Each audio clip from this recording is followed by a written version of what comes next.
আজকের ভিডিওটি spoken English সুন্দরভাবে রপ্ত করার জন্য আমাদের যে বিষয়গুলো অবশ্যই জানা প্রয়োজন সেই নিয়ে। এটি স্পোকেন ইংলিশ বিষয়ক দ্বিতীয় ভিডিও। আমাদের রিচ লার্নিং ম্যাটার্স চ্যানেলে আপনাকে স্বাগত। স্পোকেন ইংলিশ মানে একটা ইংরাজি বাক্যকে আমরা যেভাবে লিখি সেটাকেই মুখস্থ বলে যাওয়া নয়। অ্যান অ্যাপল আমরা লেখার সময় লিখি বটে, কিন্তু বলার সময় বলি an Apple, an Apple. Spoken English তাহলে ঠিক কি? এটা বাস্তবভাবে বোঝার জন্য আমরা কোনো বিশেষ সংজ্ঞা না দিয়ে পরীক্ষামূলকভাবে বোঝার চেষ্টা করি। ধরুন ইংরাজিতে এই বাক্যটা লেখা হলো, অত্যন্ত সহজ এই বাক্য। এইবার আপনার ইংরাজি জানা 5 জন বন্ধুকে এই বাক্যটা বলতে বলুন। যদি খুব সূক্ষ্মভাবে লক্ষ্য করেন তাহলে দেখবেন যে এই বাক্যটা 5 জন 5 রকমভাবে বলছেন। যদি রেকর্ড করে নিয়ে বারবার শোনেন তাহলে এই বৈচিত্র্যটা আরও ভালোভাবে বুঝতে পারবেন। এই 5টা বলা বাক্যের মধ্যে লক্ষ্য করলে দেখবেন কোনোটা যেন নিষ্প্রাণভাবে বলা হয়েছে, কোনোটা একটু কঠিনভাবে, আবার কোনোটা মোলায়েমভাবে, কোনোটা আবার অতি আকর্ষণীয়ভাবে। মোটের উপর একজনের বলার সাথে আরেকজনের বলার ধরনে কোনো না কোনো পার্থক্য পাবেন। সুতরাং ইংলিশ বলা রপ্ত করা মানে কতকগুলো ইংরাজি বাক্য মুখস্থ রাখা এবং প্রয়োজনে বলা এটা নয়। স্পোকেন ইংলিশ শেখার আগে আমাদের অন্তত 3টে জিনিস প্রথমে ভালোভাবে বুঝে নেওয়া প্রয়োজন।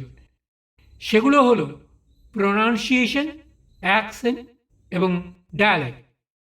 প্রোনাউন্সিয়েশন পুরোটাই শারীরিক প্রক্রিয়া, যেখানে আপনি স্বর যন্ত্র এবং মুখের মাংসপেশিকে কাজে লাগিয়ে আওয়াজ তৈরি করছেন। মনে রাখবেন, কতকগুলো অক্ষর পাশাপাশি বসে লেখার সময় যেমন তৈরি হয় একটা বাক্য, তেমনি কতকগুলো আওয়াজ বা সাউন্ড পাশাপাশি বসে কথা বলার সময় একটা বাক্য তৈরি হয়। একটা বিদেশি ভাষার উচ্চারণ হুবহু নকল করা অন্য ভাষার মানুষের পক্ষে বেশ কঠিন। এর কারণ আওয়াজের জন্য ছোট থেকে তৈরি হয়ে যাওয়া মুখের মাংসপেশির বিভিন্ন সঞ্চালন প্রক্রিয়া। এটা পরিবর্তন করা প্রায় অসম্ভব, কিন্তু উচ্চারণটা সেই বিদেশি ভাষার শব্দের অন্তত কাছাকাছি না হলে অন্যের পক্ষে সেটা বুঝে নেওয়া কষ্টসাধ্য। এজন্য অন্য কিছু অনুশীলন আছে যেটা উচ্চারণের উন্নতিতে সাহায্য করে। এই ভিডিওটা যারা শুনছেন ইংলিশ প্রোনাউন্সিয়েশন তারা ভালোই জানেন, অথবা আজকাল সহজেই অনলাইন ডিকশনারি দেখে উচ্চারণটি জেনে নিতে পারবেন। কিন্তু ইংলিশ প্রোনাউন্সিয়েশনের একটা বিশেষত্ব আছে। ডিকশনারিতে সাধারণত অধিক স্ট্রেসযুক্ত উচ্চারণটি দেওয়া থাকে। একটা শব্দের আলাদাভাবে উচ্চারণ এবং কোনো বাক্যের মধ্যে সেই একই শব্দের উচ্চারণ সবসময় এক হয় না। এটা বক্তার বক্তব্যের উপর নির্ভর করে এবং ডিকশনারি দেখে সেটা স্থির করা সম্ভব নয়।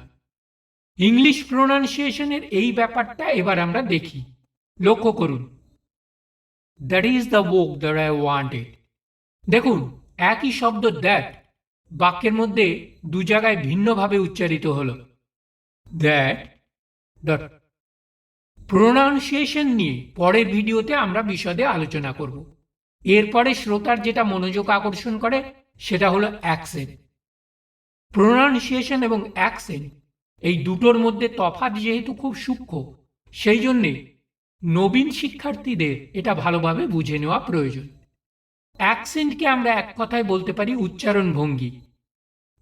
টাইম এই শব্দটার আমি দু রকম উচ্চারণ করছি, শুনুন এবং পার্থক্য বোঝার চেষ্টা করুন। Time, time.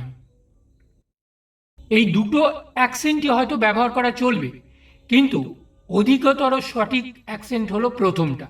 সুতরাং প্রথমটা বেশি গ্রহণযোগ্য। এখন ইংরাজির বিভিন্ন ধরনের অ্যাকসেন্ট স্বীকৃত। British accent, American accent, Indian accent ইত্যাদি। বক্তা তার প্রয়োজন মতো যে কোনো একটা অ্যাকসেন্ট বেছে নিতে পারেন। এবারে বোঝা প্রয়োজন ডায়ালেক্ট।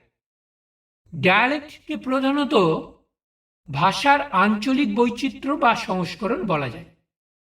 একটা ভাষার 2 বা 3 বা তার বেশি ডায়ালেক্ট হতে পারে। সারা বিশ্ব জুড়ে ইংলিশের প্রায় 150 ডায়ালেক্ট আছে। একটা ভাষারই দুরকম ডায়ালেক্টে কিছু পৃথক শব্দ ব্যবহার হতে পারে। এমনকি কিছু কিছু ক্ষেত্রে গ্রামাটিক্যাল ডিফারেন্স থাকতে পারে। যেমন she don't mind, she doesn't mind। আপাত দৃষ্টিতে প্রথমটা ভুল মনে হলেও এটি কিন্তু প্রচলিত ডায়ালেক্ট। এবারে ডায়ালেক্টে পৃথক শব্দ ব্যবহার করা হচ্ছে এর একটা উদাহরণ। স্ক্রিনে দেওয়া বাক্য দুটি লক্ষ্য করুন।